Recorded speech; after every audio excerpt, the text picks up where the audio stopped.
Welcome viewers. You're here with me, your anchor, Kekrizanyo Solo. You're now watching Hornbill TV, and today we have a special show with a special guest. They say farming is about patience. But what if patience could build an industry? What if a single decision taken in 2009 could reshape the agricultural landscape of an entire state? So today we bring you the story of a man who saw beyond traditional farming and dared to think long-term, from planting rubber through sheer determination and self-belief to establishing Nagaland's first rubber processing unit in 2025. He represents a new face of agriculture, bold, industrial, entrepreneurial. At a time when many young people are moving away from the land, he proves that agriculture, when combined with vision and innovation, can become a powerful engine of economic transformation. Joining us today is Mr. Kato Zhimomi, rubber farmer, agricultural entrepreneur, and a pioneering voice in value-added plantation development, proudly representing Nagaland. Mr. Zhimomi, welcome to Hornbill TV. Thank you, ma'am. I hope you're comfortable. Very much comfortable. I hope you had a heavy lunch because I will be asking you a lot of questions. Okay, please. So, before we start, I would like to ask you an easy question, and that is, are you married? Do you have a family? Yes. Can you please tell us more about yourself? My name is Kato Zhimomi, a social entrepreneur, and also a village chief of a small village under Newland district. I am married, of course, and have a beautiful children, 3 boys and 1 girl. All right, Mr. Zhimomi, we're privileged to have you here today as one of the panelists representing Nagaland at NEEM 2026. Yes. Can you brief us about what exactly that is about? This is an event organized by the Northeast Business Foundation, bringing all the entrepreneurs of the Northeast together so that we can discuss common issues, experiences, and discuss regional challenges and explore opportunities unique to this region. All right, Mr. Zhimomi, when you first started the rubber plantation, the thought process on your mind, the idea, the seed of the idea, it was back in 2009. Did people think you were a visionary or slightly adventurous? I came up from a very poor background associated with a village, and therefore after my studies, when I came to my village, I had a thought that these farmers, including me, should have a better price of any products. So particularly in the rubber plantation, with the support of a Rubber Board of India, they gave a lot of guidance and materials to plant, and with that I took as an encouragement and started plantation of this rubber. But we never get better price, maybe because we don't make quality rubber sheets. And therefore I had a thought of this, and had by God's grace a very good father by the name Father Rubin, who guided me and also encouraged me, and we approached the Rubber Board of India, and with the assistance and also the effort contributed by the entrepreneur, myself, we were able to bring the first group processing center at Vito Village, Newland district. That really shows the power of long-term investment and vision over short-term interests as well. Yes, sir. Yes. So moving on to the next question, Mr. Zhimomi, if we look into your rubber plantation or enterprise journey, you did not simply grow rubber. You invested independently. Yes. And since 2009, that's almost 15 plus years. So all through the gestation period, because rubber takes a lot of time to give back, you eventually moving into processing, and also now that it is a structural information, how was the journey like for you? To be frank, ma'am, it was not very easy. Like any entrepreneurs, we have to start from the scratch. Me and my family, we involved in clearing the jungle, digging the pit, sowing the plant, and it takes a lot of difficulties. It took a lot of difficulties, I mean. And with that, we, along with the rubber plantation, we intercropped so many other crops like the soybean and banana, like that. So for the gestation period, we go to manage with a small income. That's our plantation, rubber plantation. And later on, as I was saying, there were so many brokers that were taking the advantage of the rubber farmers. And therefore, I had a thought, and with that, we could work on that. And today, we are now a successful farmer by the grace of God. That sounds like quite an inspiring journey, Mr. Zhimomi. You did not just stop at cultivation, but you did move up to value chain. Yes. So today, like now coming to your current progress, rubber being a commercial plantation crop, establishing the first rubber processing unit in Nagaland with support from, like you've mentioned, Rubber Board of India. This is agricultural operating at the secondary sector level. So not just primary, but being the first in anything is never easy. So what do you have to say about that? In any field, it's never easy, but we have to do somehow. As a social entrepreneur, I wanted to create an impact. Of course, we are doing our level best, but since it's a very new to our society, we have to convince the farmers that the quality we make is into higher grade, and they will definitely get a better price with us. Because when you make an ordinary rubber sheet, you can never negotiate the price. You are at a loss. So with that, I'm very happy. Many of the farmers are benefited through the rubber processing center. So after all these years, now that you are somehow reaping the rewards of your hard work and your faith and your patience, can you confidently say that the quality does match the price now? To set the price in the rubber, there are so many factors which is never in our hand. But when we make a better quality sheets, there are always better buyers, and definitely we can get a better price. When you say better buyers, does it refer to people in the state or outside, which is a better option for the farmers, beneficial for them? Buyers, they come from outside Nagaland, and till now we haven't started auctioning of the rubber sheets, but in the near future, once we make a consistent quality rubber sheet, we can do that also. And when the auctioning comes, we can have a better price. Can you tell us a little bit about the auctioning process? As I've told you, it's not very easy. We are all learning every day with trials and errors. But what we make in Newland, what we met in Newland, our processing center, it is a very good quality. And we have even submitted to the Rubber Board of India for testing, and they have approved or recommended our rubber sheets. Mr. Zhimomi, this clearly reflects agriculture evolving beyond subsistence. So moving on to the next question, Mr. Zhimomi, it is safe to say, I believe, that you are a living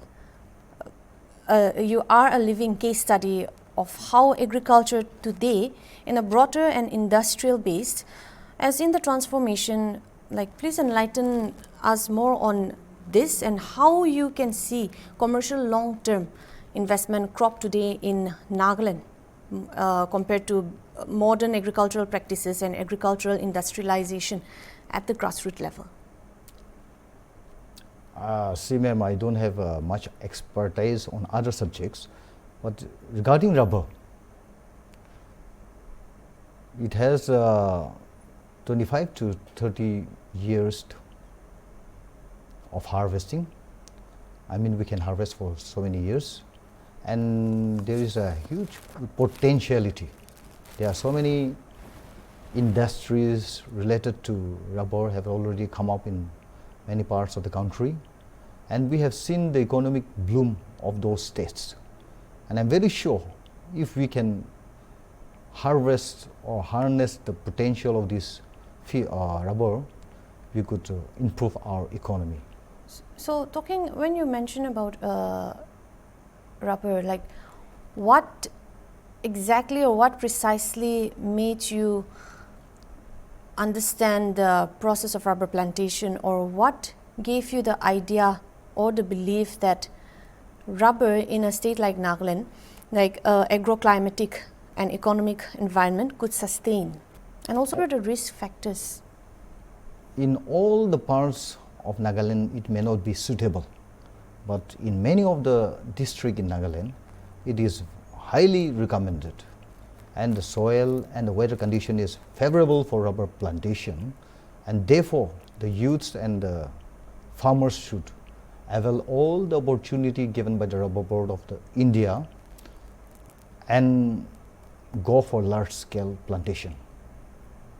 I feel this is one part of the farming that will give us economic benefit. I just want to widen the lens a little bit now, moving on from the rubber plantation process to something else. Like, shall we talk about the market now? Yeah. When we talk about the market here in Nagaland, or since it's not fully fledged export business now, but when we talk about the market, like rubber is a globally traded commodity.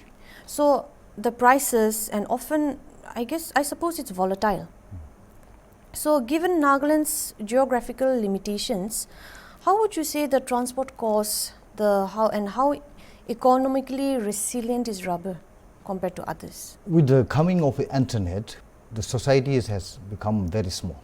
It is world has become more of a village, and when you make a good quality rubber sheet, you can put in the internet. The buyers will automatically come and give you a better price. Of course, you have to negotiate and talk to them, but definitely when you have a better product or say like a better quality rubber sheet, there are a lot of buyers to buy. What happens when internationally the market fluctuates? Oh, we can stock and keep because it is not going to get rotten. We can stock and keep when the price is low and sell when the price is high. So it is a safe investment after all. Yes. So would you encourage people to invest more on this? Yeah, definitely, ma'am. I would love to encourage the young entrepreneurs, the old, to invest and think over rubber. It has been a very big benefit for my family and for my village, and I recommend this Rubber Board of India, from nursery to the harvesting level. They give good training, good planting material. They have so many subsidies and schemes for the welfare of the laborers, the tappers, and therefore we need to make or use maximum the benefit. And if we go for large scale plantation, we as a state will benefit a lot. Mr. Zhimomi, when you talk about large scale plantation, monoculture plantation sometimes does come with some risk factors as it affecting the biodiversity or the quality of the soil. So how do you process that? There is a market that goes up and down. However, when we study the data of so many years, the farmers, they are no such case that people committed suicide or had a very big loss in any of the stories or farming rubber that I have come across. The Rubber Board of India give all supports, and with that we can have a maximum use and go for the large plantation where most of our lands are barren, and if we go for rubber, it will be a very, very good investment. So in some countries, I am told that along with the monetary gold and other resources, rubbers are kept as stock. They are even used for ammunition, warfare. So many products are made from natural rubber. So developed countries keep rubber as a stock reserve. Mr. Zhimomi, since you represent agricultural transitioning into agro-industrial entrepreneurship, I believe the questions must go beyond generic farming too. Okay. So having said that, do you believe Nagaland's future agricultural growth lies more in subsistence crop expansion or in plantation based? Both, ma'am. Only that we have to put a lot of efforts in any of the sector, and physically involved in whichever part we like to choose. We cannot be a farmer by keeping someone else to do for our work. But we ourselves have to involve, be a farmer, be in the farm and oversee everything. Then I'm very sure it will be a very good venture. When you say involvement of people and not just you as the proprietor, what should the policymakers, what should their involvement be, like the balance that they should put?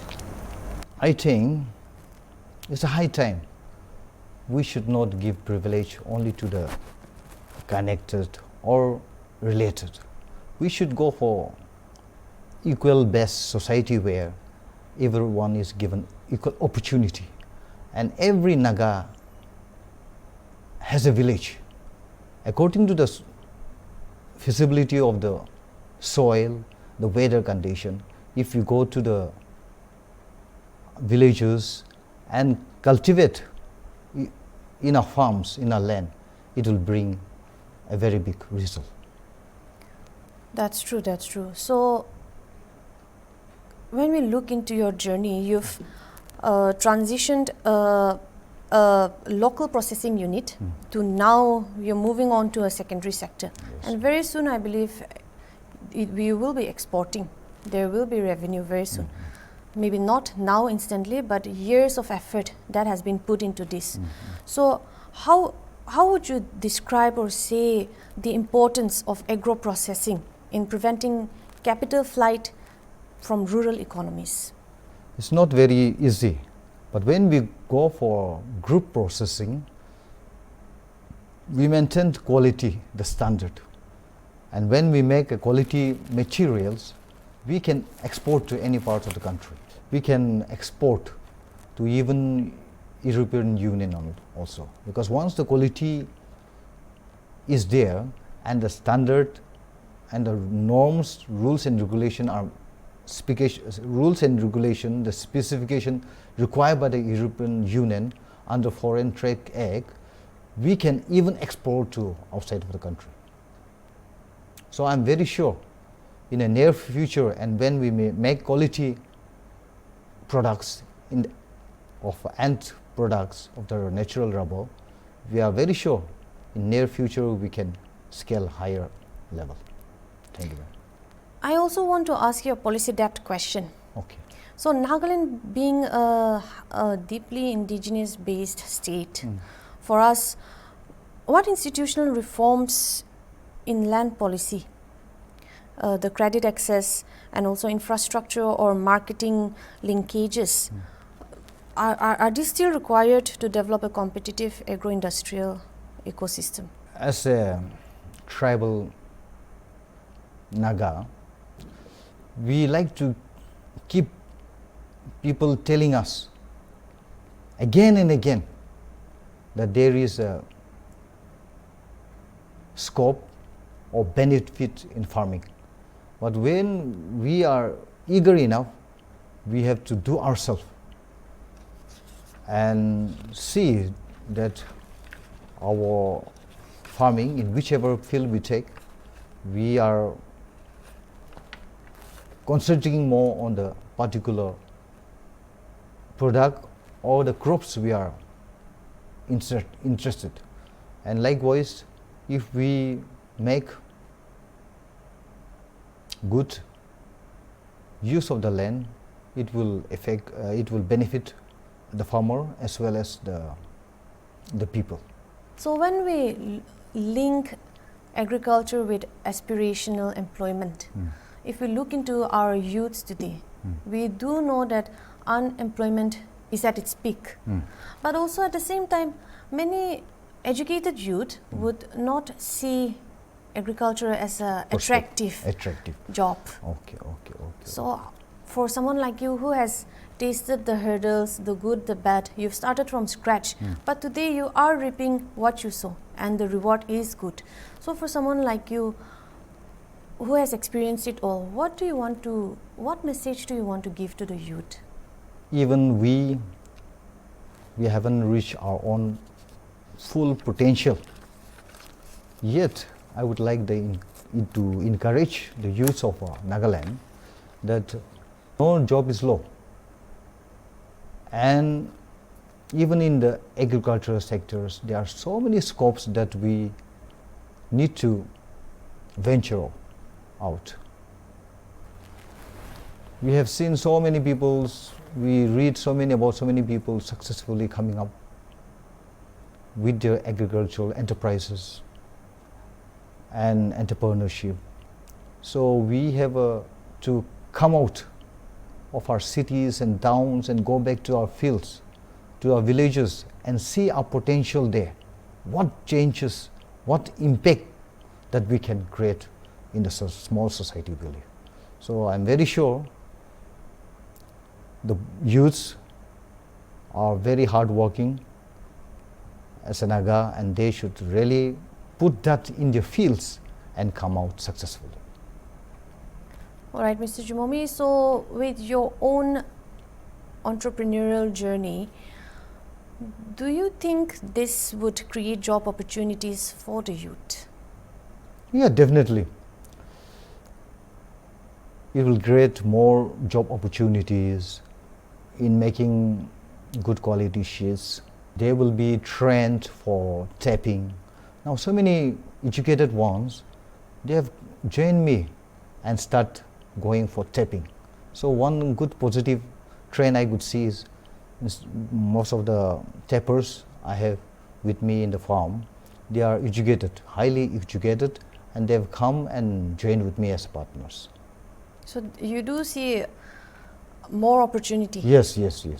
Tapping is cutting of a small bark of a tree in a scientific way so that the tree is not harmed, but at the same time the skin of a tree is cut in such a way that the main bark is not harmed.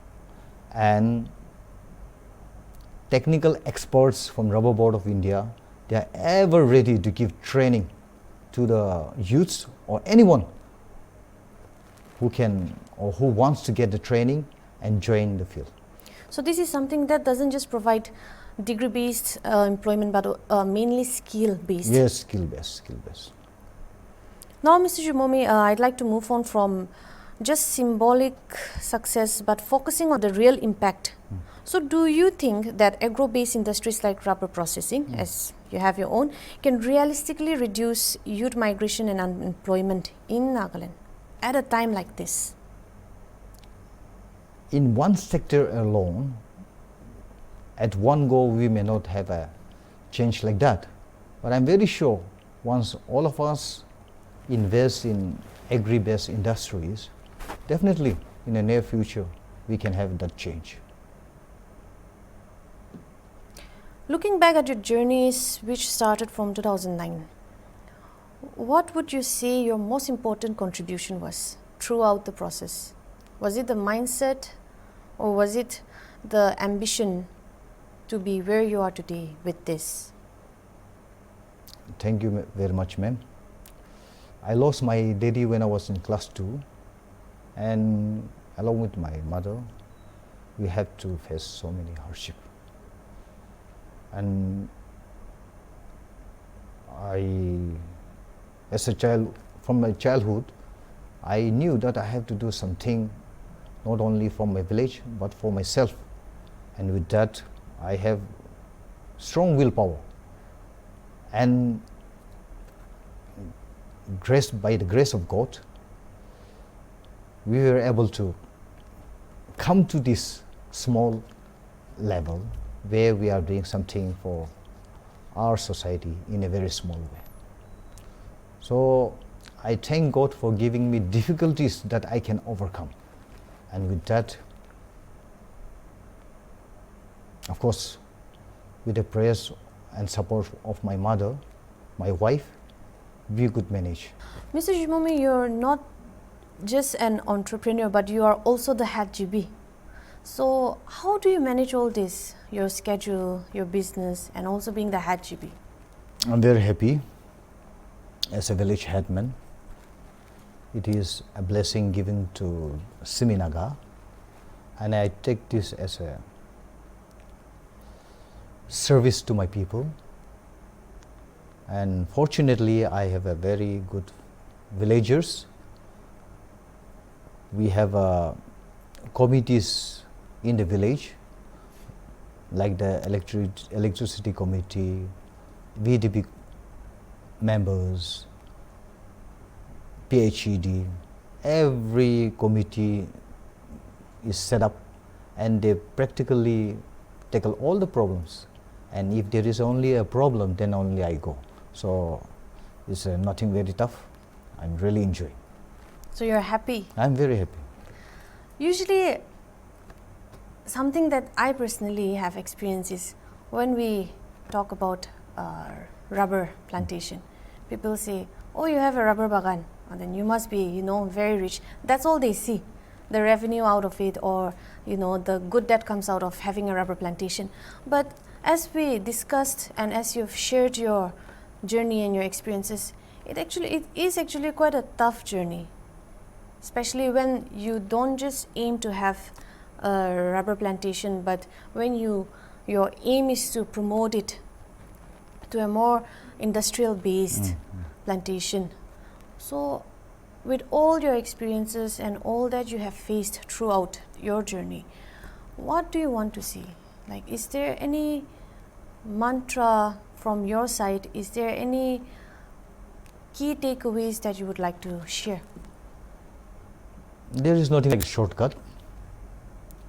We need to have faith in God and persistent in our work. So it's not a very short achievement.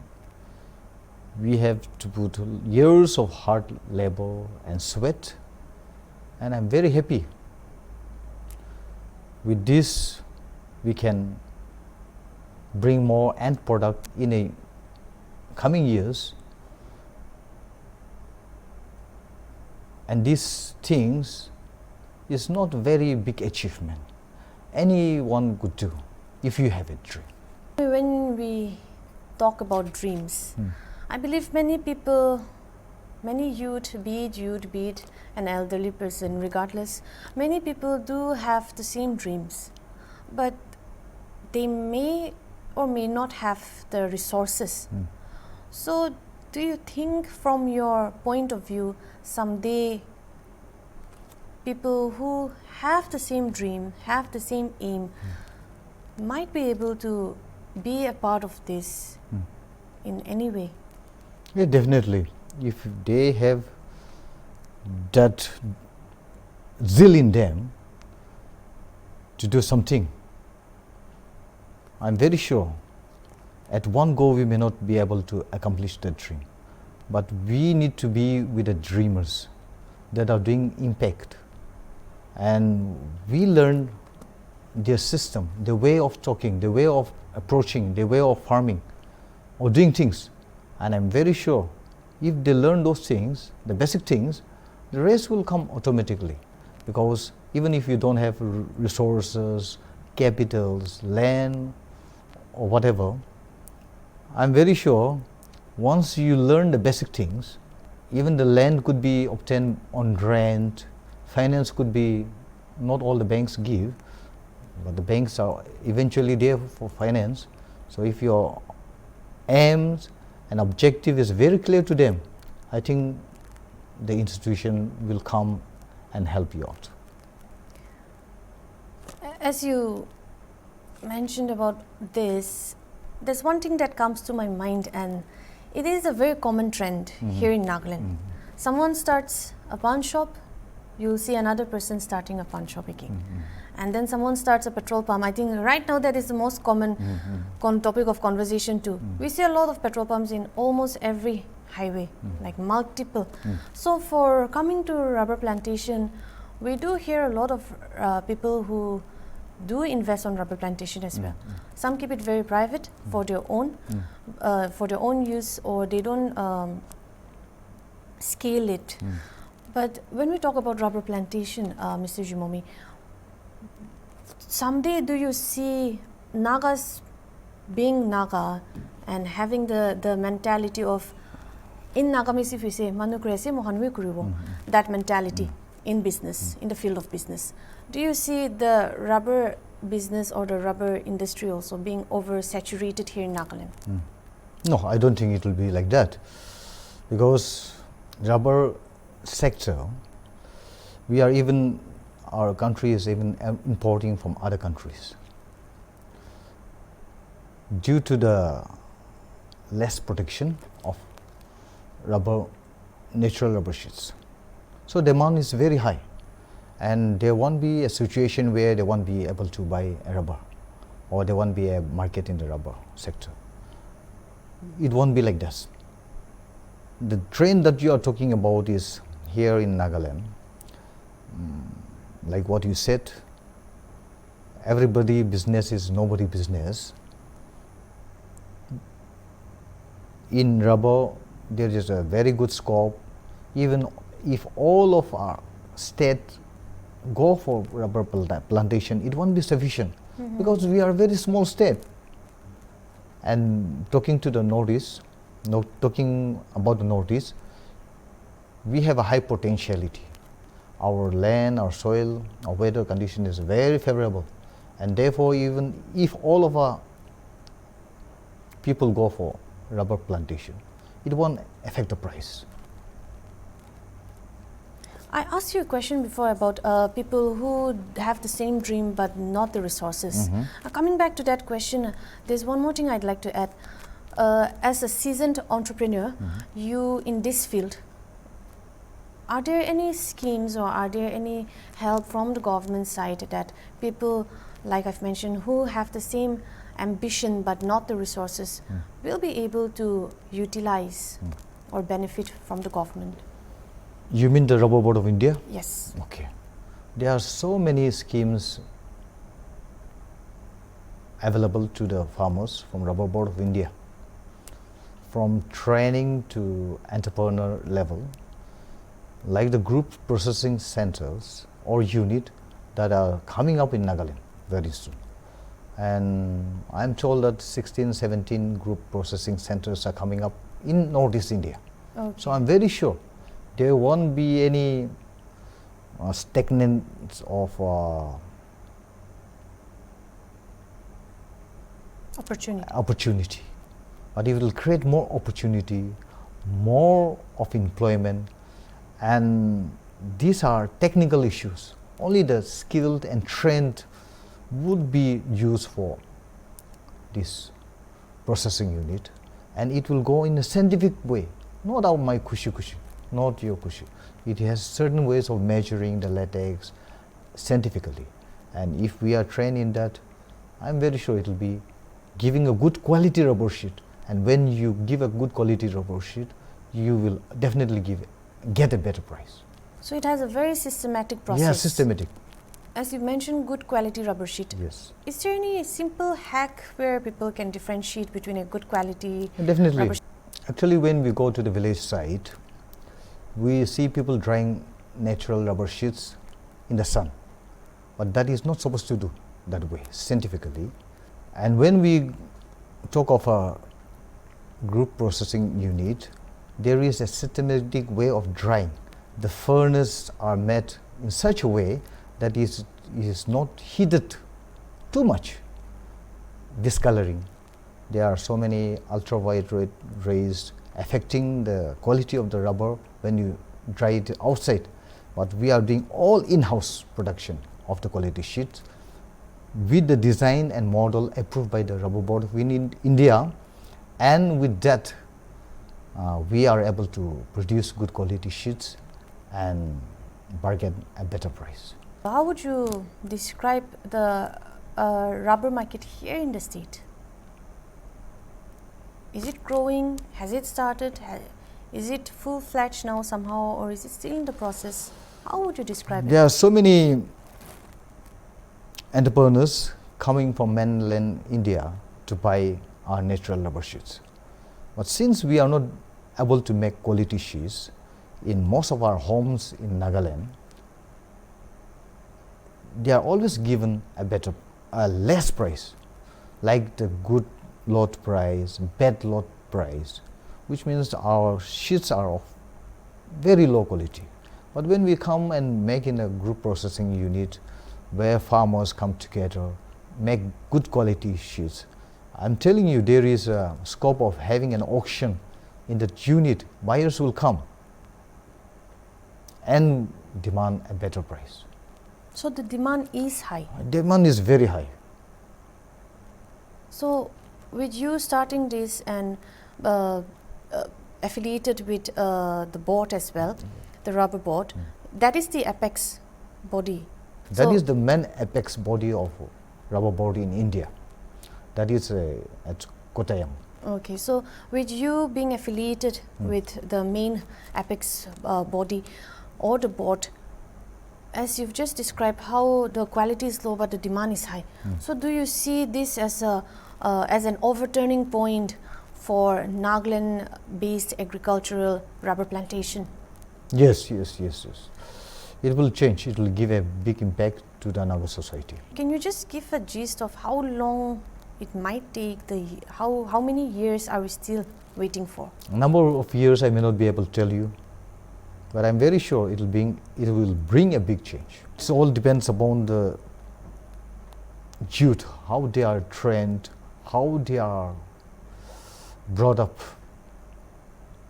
in this business world. So if they are more dedicated, then I'm very sure in the next few years we may see a lot of differences coming up, because the young generation are very sincere, very honest. So if they come to this sector, they will greatly benefit.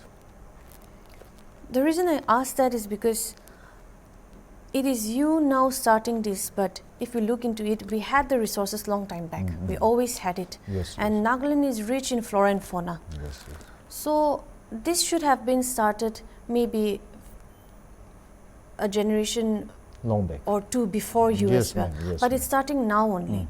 So if it's starting now, what we can expect now is that the next generation to come, or the current generation, the Gen Z, or the next generation to come, they are more broad-minded, open-minded, and much more educated and not just literate. Because back then, when we look into Nagaland, we have high literacy rate, but we have literate people, but the job choice or the occupation choice of there were all very stagnant. Everyone was into government jobs. But with a pioneer like you now, who have opened the gates for the younger generation, how do you want to, I would want you to share in your own words, words of encouragement for the younger generation? It's a very sorry state that we are facing now. So most of our youths, they go outside seeking job because of lack of opportunity here. But in my opinion, if they go out, learn the things and come back and do something for villagers, our society, and give employment, create more employment for others in the village, I'm very sure there will be a big changes. Instead of seeking job, creating more job. The educated ones going out, learning, getting more skilled, and having that dream, as I told earlier, it will give better opportunities for those who have not and the weaker section in the society. So true, so true. So now that we discussed about this, like 10-15 years from now, fast forward to 10-15 years, how do you see the landscape of Nagaland in this industry? So last time also when I had gone out, I have met with the industrialists of this rubber sector in South India with a good number of laboratories coming up. I'm very sure in the next 5, 10, 15 years there will be industrialists or businessmen coming to Nagaland and willing to invest. So when you say that, do you see yourself as an industrialist, an entrepreneur, or someone responsible for mentoring the younger generation to carry forward this? As for me, I just want myself to be a social entrepreneur where I bring changes in the society, give an impact, and be an ordinary farmer, contributing for the welfare of my village and my state. If you had the opportunity to advise the policymakers, what one structural reform would you prioritize just to unlock Nagaland's full potential into agro-industrial? The main thing is transport. To bring any kind of innovation, entrepreneurship, to sell a commodity from one place to other, we need good roads. That is first thing. Second, the pattern of financing, if that could give to equal entrepreneurs, those who are willing, instead of a connection and relation, best or party-wise, we should give who are genuinely interested, then it will be very good. With industrial expansion comes responsibility, like I've mentioned. So how do you personally balance your social responsibilities as the head GB, your social responsibilities and also your entrepreneurial aspect in your life and family? How do you balance all this together? Yeah, it's a very tough job, but I thank God for giving me a beautiful wife who is also my secretary, and we work alone. We discuss and bring up what is best for my small village, for my family, and I'm very sure if we are sincere and determined, nothing is impossible. So now, when you say your wife is also your secretary, how does she play the role of a wife, a mother, and also your business partner, your secretary? Can you explain the vision board of you and your secretary, who is also your wife, throughout all your hurdles and your problems, and also the good, the bad, the highs, the lows? I'm very, as I said, I'm very fortunate to have an educated wife. Most of the time when I'm low, she motivates me, encourages me to have a higher level of success. Of course, I have so many advisors by God's grace, And with that, I march along, knowing that what I'm doing is right and it's benefit to my society. Now this, what I'm about to ask you might be a tricky question, but Okay. moving ahead with this, you as a pioneer, today, in 2009 you started just as someone with a vision or a dream for a rubber plantation which would grow to an industrial based rubber plantation unit today. So for someone who started from the scratch like that, and someone who does promote entrepreneurship, would you have kids, so do you see your kids someday joining forces with you? Yeah, it's up to them, but I ask them to work when they're on holidays. We go for tapping together, we go for cleaning the cups together, working out. So we keep them busy so that they learn the trade as soon as possible. So it's up to them. If they are happy, they will join. If not, it's up to them. You personally, is it a vision that you would like to pass on to your next generation? Yeah, definitely one of them. May not be the all, but one of them, if they are willing, it will be very good. Is there anything that you'd like to share with the viewers, the youths, the people watching throughout your journey, all that you have faced?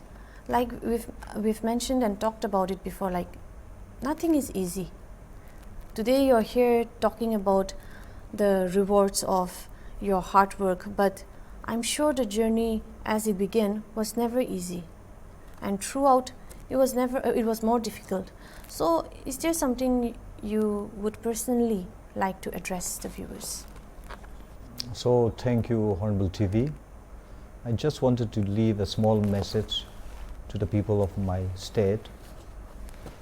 I started these things as a farmer long back, without capital, without land, practically. But with determined mind, heart and body, I nailed to my ground the soil and befriended that I will earn from this very soil that my late father has blessed me and the family. And therefore, if I could start with a small land that was left for the family, I'm very sure the young generation now, with the advancement of technology and our religious background, our good nature of Nagas, even if you don't have land, you can take on lease from people. And if you are very serious, people will help you. So now we have so many opportunities now. So with that, I would like to say nothing is very easy, only that you have to put more effort. There will be ups and downs, but when you have a strong willpower, nothing is impossible. So thank you. Mr. Zhimomi, before wrapping up, there's one more question I'd like to ask you. I'm asking you a lot of questions, I know, but so being indigenous people, us Nagas, almost everyone, almost every family has inherited at least one plot of land. Definitely.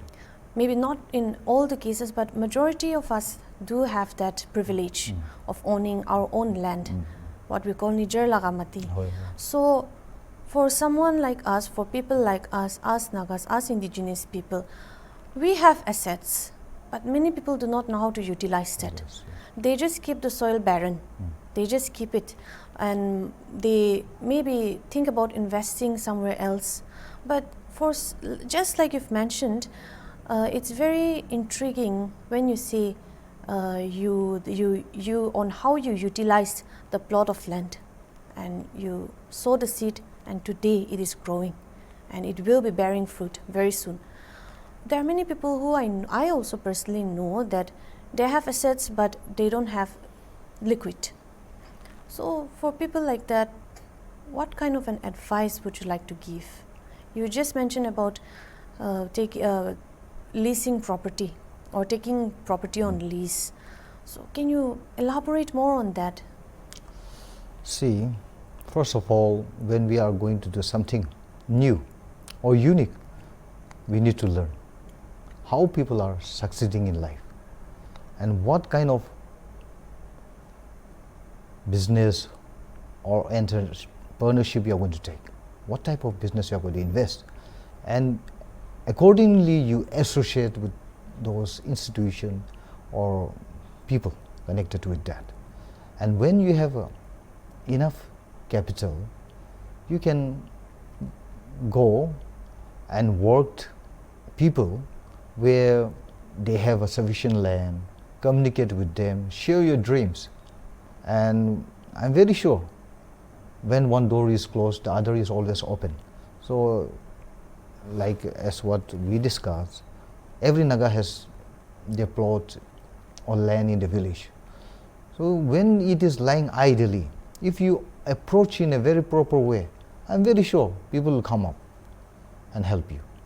So you have to approach again and again so that your dreams are successful in a diplomatic way. Then I'm very sure it will be a very good future for all of us. Wrapping up with this last question, Mr. Zhimomi, what is your next step? Yes. What can we expect now? It's a very good question. Now we are in the stage of entering to make end products. So in the next few years, I don't know, I won't be able to say what kind of products we'll be making right now, but in near future, yes, we are going to make the end product. Thank you. So since you're keeping that a surprise, will we be the first people to know what product it will be? Definitely, we are on the market research, and after that, we'll try to produce. All right, thank you. Thank you, ma'am. As we have seen, from planting rubber with patience in 2009 to building Nagaland's first processing unit in 2025. Mr. Zhimomi's journey reminds us that sometimes the most powerful revolutions do not happen in boardrooms. They begin quietly in the fields and in minds. In a time when many believe that agriculture is outdated, today's conversation has shown us that farming, when combined with vision, strategy, and a little bit of stubborn optimism, can become industrial transformation. Perhaps the lesson here is simple. Agriculture is no longer just about growing crops, it is about growing economies. So, Mr. Zhimomi, thank you so much for joining us and your success stories. Thank you so much. Okay, thank you.